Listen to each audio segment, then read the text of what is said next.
Deux opposants sénégalais actifs sur la messagerie WhatsApp de la chanteuse populaire Ami Collé Dieng ont été inculpés et placés en détention préventive pour offense au chef de l'État et diffusion de fausses nouvelles, a-t-on appris mercredi de sources judiciaires.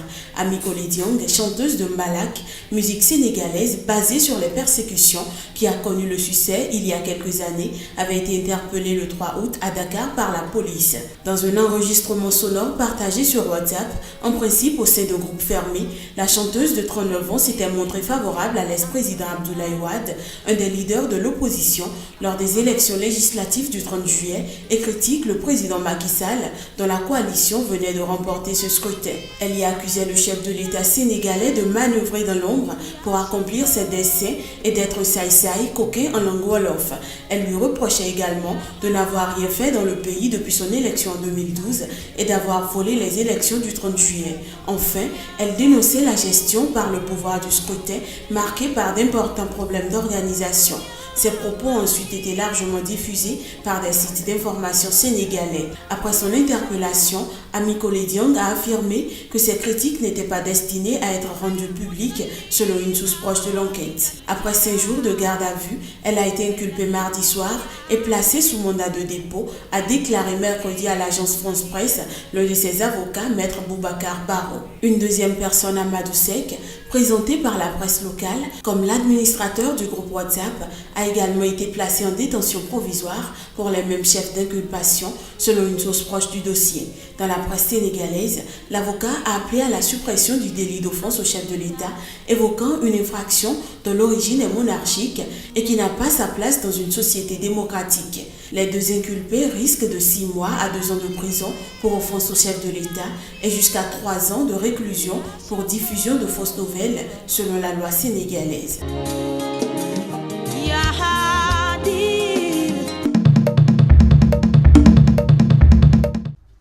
Pas d'électricité dans ce village au sud de la République démocratique du Congo, mais des peintures qui valent de l'or. Depuis des générations, ces villageoises profitent de la saison sèche pour décorer leurs cases de scènes de la vie quotidienne.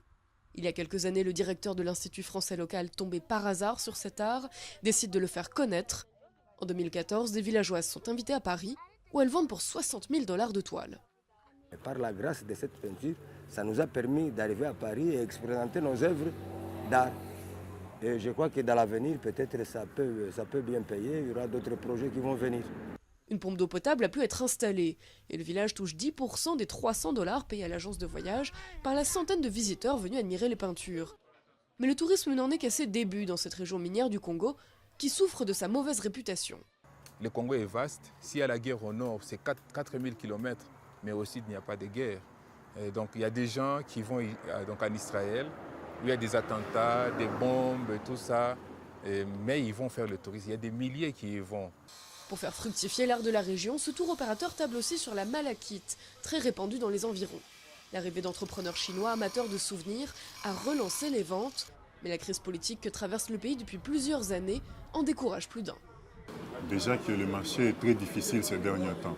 Vous savez, avec tout ce que le pays traverse, on a du mal.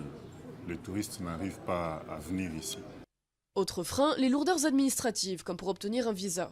Mais les professionnels sont optimistes. Pour eux, certains défauts peuvent devenir des atouts. Quelqu'un qui vient avec cette très belle 4x4, très dure, vous allez l'essayer sur une mauvaise route. C'est très joli. S'embourber, c'est désembourbé, c'est déjà une forme de tourisme. À Makwacha, un projet de construction de cases peintes pour loger les touristes est en cours, avec l'espoir d'attirer plus d'amateurs pour une visite couleur locale. Après un an de soins à Khartoum, dans le plus grand hôpital public du pays dédié au cancer, le traitement de Mohamed Hassan, comme celui de centaines d'autres patients, est ralenti à cause des sanctions américaines qui pèsent depuis 20 ans sur le Soudan. J'étais tombé malade lors de ma lune de miel et j'ai été admis à l'hôpital.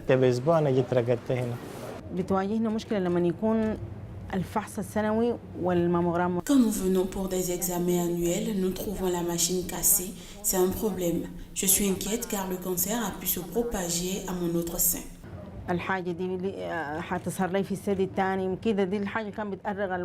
Les médicaments vitaux et le matériel médical sont théoriquement exemptés de l'embargo, mais les restrictions imposées aux transactions bancaires et aux échanges de technologies, ainsi que les lourdes régulations commerciales, entravent les soins prodigués dans les hôpitaux. En raison des problèmes diplomatiques, nous sommes confrontés à des problèmes en matière d'entretien des machines. Les pièces détachées doivent être ramenées d'Amérique ou d'Europe. Les États-Unis ont imposé des sanctions au Soudan en 1997 pour son soutien présumé à des groupes islamistes. Le fondateur d'Al-Qaïda, Oussama Ben Laden, a vécu à Khartoum entre 1992 et 1996. Au fil des ans, les administrations américaines successives ont renforcé ces restrictions, accusant Khartoum de violation des droits de l'homme, notamment dans le conflit meurtrier contre des rebelles au Darfour qui a fait 330 000 morts depuis 2003 selon l'ONU.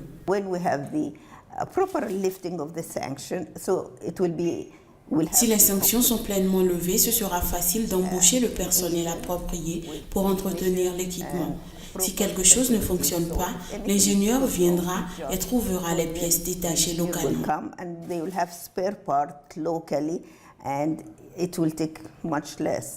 Les relations entre Washington et Khartoum se sont réchauffées ces derniers mois, selon les responsables soudanais. Ces derniers espèrent que ce rapprochement se traduira par une levée définitive des sanctions le 12 octobre, date de la fin de la période probatoire imposée par les États-Unis.